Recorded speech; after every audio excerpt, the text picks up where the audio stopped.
States of equilibrium, यानी ये बात तो हम जानते हैं कि इक्विलिब्रियम जो है वो इस बात को कहा जाता है कि अगर एक बॉडी जो है अगर रेस्ट पोजीशन में है और उसके ऊपर तमाम फोर्सेस का इफेक्ट जो है वो जीरो हो जाए, यानी नेट फोर्स का इफेक्ट जीरो हो, और साथ ही जो है वो नेट टॉर्क का इफेक्ट यानी तमाम टॉर्क्स का अगर सम किया जाए वो भी जीरो हो जाए, या बॉडी इसी तरह से अगर जो है यूनिफॉर्म मोशन में और फिर ये दोनों कंडीशन उस पर एग्जिस्ट कर रही हो, तो हम कहते हैं बॉडी इक्विलिब्रियम में है। लेकिन अब स्टेट्स ऑफ इक्विलिब्रियम क्या होते हैं जी? कि स्टेट्स ऑफ इक्विलिब्रियम का मतलब यह है कि आप कितनी देर तक एक बॉडी को इक्विलिब्रियम की उस हालत में, यानी वो अपनी उस हालत में वापस आ सकती है या नहीं आ सकती, हम ये कह सकते हैं। यानी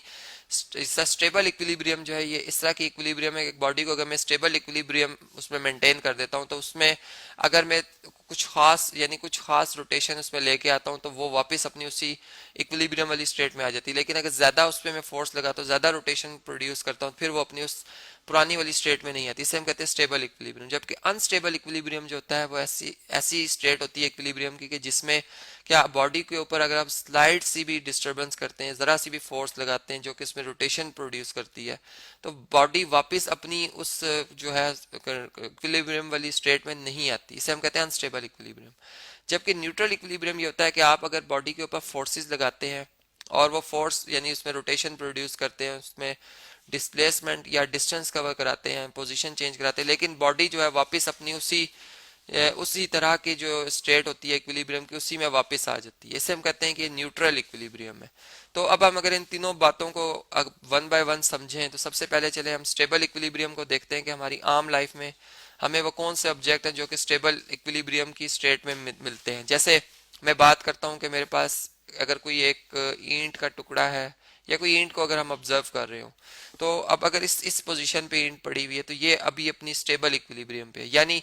अगर मैं देखूं तो इस वक्त इसका जो वो पॉइंट जहां से इसका होल जो हम कह सकते हैं वेट जिस पॉइंट पे एक्ट कर रहा है, जिसे हम सेंटर ऑफ ग्रेविटी कहते हैं, कि इस पॉइंट के ऊपर अगर मैं इसे ईंट को उठा लूं तो ये ईंट बैलेंस रहेगी। ये बेसिकली इसका सेंटर ऑफ ग्रेविटी इस पॉइंट से अगर हम देखें तो ये इस वक्त इस पोजीशन पर ये पॉइंट इसका यहाँ पर लाई करता है। ठीक है, ऐसे मैं नोट कर लेता हूँ जी, ये ए पॉइंट है।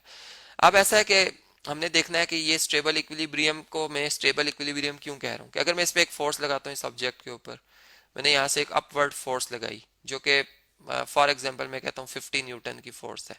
अब क्या होगा कि ये ऑब्जेक्ट जो है वो फर्ज करें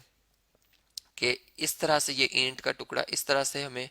अब नजर आता है, और इसमें अब इसका सेंटर ऑफ ग्रेविटी जो है वो अपनी जो है पोजीशन चेंज कर देगा। यानी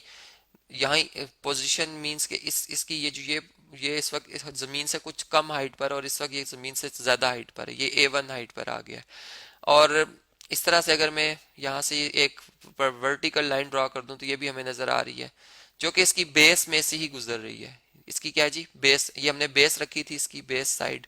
इस टाइम ये बेस से गुजर रही थी वर्टिकल लाइन, यहाँ भी ये बेस से ही गुजर रही। इसका मतलब कि अगर आप इतनी फोर्स लगाते हैं एक ऑब्जेक्ट में कि वो ऑब्जेक्ट जो है वो उसमें रोटेशन प्रोड्यूस होती है, लेकिन जब आप उसके सेंटर ऑफ ग्रेविटी से एक वर्टिकल लाइन ड्रॉ करें तो वो वर्टिकल लाइन उसकी बेस में ही रहे, तो वो बॉडी वापस अपनी उस स्टेट में आ सकती है। ये स्टेबल इक्विलिब्रियम की एक कंडीशन है कि जिसमें हम एक बॉडी को देख सकते हैं कि वो किस हद तक जो है वो अपनी स्टेबिलिटी कायम कर सकती है या रख सकती है। जैसे अगर हम थर्ड अब देखें, थर्ड अगर हम चलें इस तरह से, मैं इसी के नीचे इसको कंप्लीट करता हूँ। इस तरह से है कि अगर मैं इसमें और ज़्यादा डिस्टरबेंस जो है वो क्रिएट करता, मैं इस ऑब्जेक्ट को और ज़्यादा डिस्टर्ब करता, और ये ऑब्जेक्ट जो है वो फर्ज करें कि इस तरह से ये इस पोजीशन पे आ जाते हैं, यानी बहुत ज़्यादा फोर्स लगा देता मैं इस पे। तो अब अगर हम देखें तो इसका जो सेंटर ऑफ ग्रेविटी है वो इस हाइट पर आ गया, यानी पहले की निस्बत तो और ज़्यादा हाइट पर आ गया। ए इसको डबल प्राइम कह देते हैं। और इस टाइम अगर मैं एक वर्टिकल लाइन ड्रॉ करता हूँ तो इसकी बेस जो मैंने पहले रखी थी बेस साइड, वो बेस ये थी जी,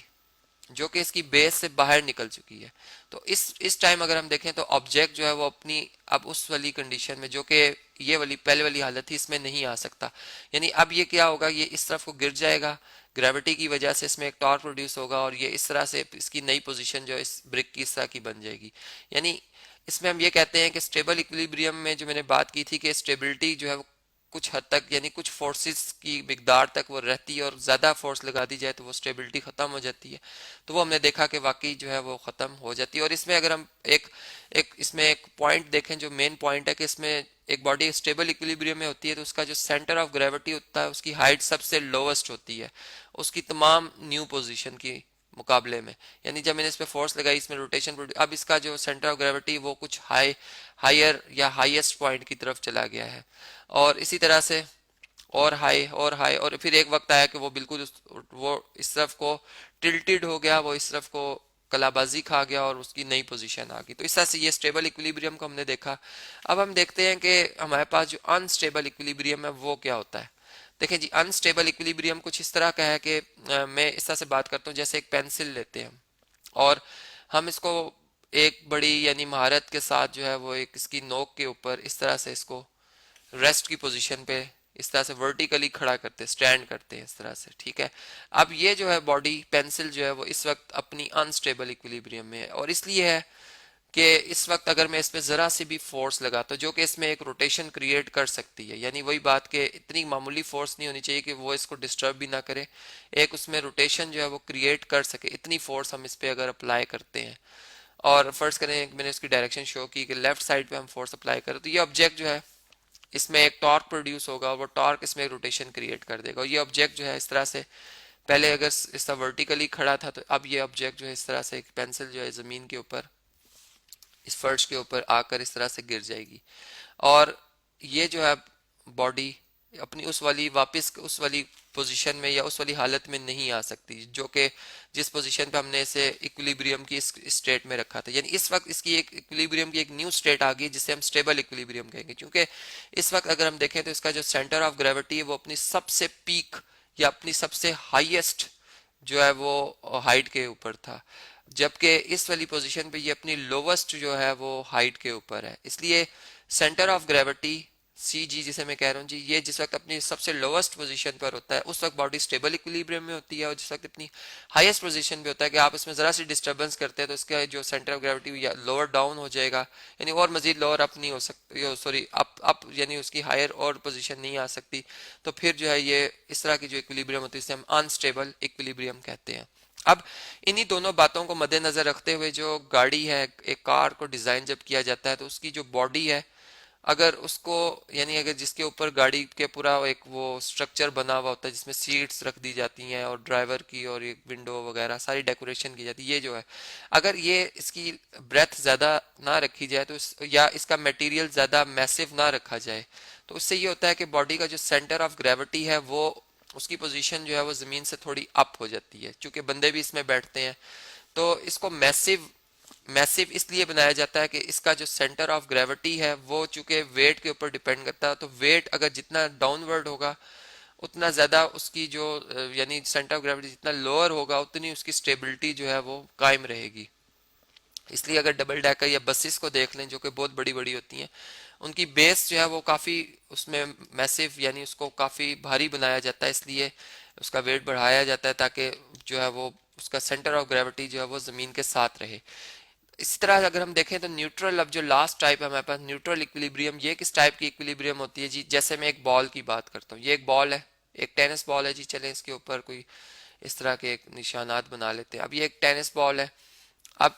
अगर इस बॉल को हम इस वक्त देखें तो इसका जो सेंटर ऑफ ग्रेविटी है वो इसके इस पोजीशन पे यानी जो इसका न्यूमेरिकली सेंटर बनता है, या हम ये कह सकते हैं जो इसका एक चूंकि ये एक जो हमारे पास एक रेगुलर सरफेस है और एक इसकी एक बकायदा एक शेप है, एक स्फीयर लाइक शेप है, तो इसका जो सेंटर ऑफ ग्रेविटी है वो इसके सेंटर पे लाई करेगा। अब अगर मैं इस पे एक फोर्स लगाता हूँ जो कि इसमें रोटेशन भी क्रिएट कर सकती है और इसमें एक इस डिस्प्लेसमेंट भी कवर करवा सकती है। इसे फर्ज करें कि अगर ये स्पिन करने लग जाए अपनी उसी पोजीशन पे गोल घूमने लग जाए तब भी देख लें, या ये आगे की तरफ मूव कर रही है, दोनों सूरतों में यानी रोटेट भी कर रही हो और ये ट्रांसलेटरी मोशन भी इसमें अगर जो है वो यानी दोनों टाइप के मोशन अगर परफॉर्म हो रहे हो तो इसमें हम ये देख सकते हैं कि इसका जो सेंटर ऑफ ग्रेविटी है उसकी जो हाइट है वो उतनी ही रहती है ज़मीन से, यानी अगर यहाँ पर भी ये 2 सेंटीमीटर हाइट पर था तो यहाँ भी ये 2 सेंटीमीटर हाइट पर ही है। यानी सेंटर ऑफ ग्रेविटी की पोजीशन की जो हाइट है वो चेंज नहीं होती, जिससे बॉडी जो है अगर जितनी मर्जी फोर्स लगा दो ये मूव होते होते वापस जब रुकेगी तो वापस अपनी उसी जब इक्विलिब्रियम अटेन करेगी तो उसी तरह की हालत में होगी जिस तरह के ये पहले जो है वो अपनी उस फोर्स लगने से पहले अपनी न्यूट्रल इक्विलिब्रियम हालत में थी। तो इस तरह की जो इक्विलिब्रियम होती है इसे हम न्यूट्रल इक्विलिब्रियम कहते हैं, और इसमें जो है हाइट ऑफ द जो सेंटर ऑफ ग्रेविटी वो चेंज नहीं होती।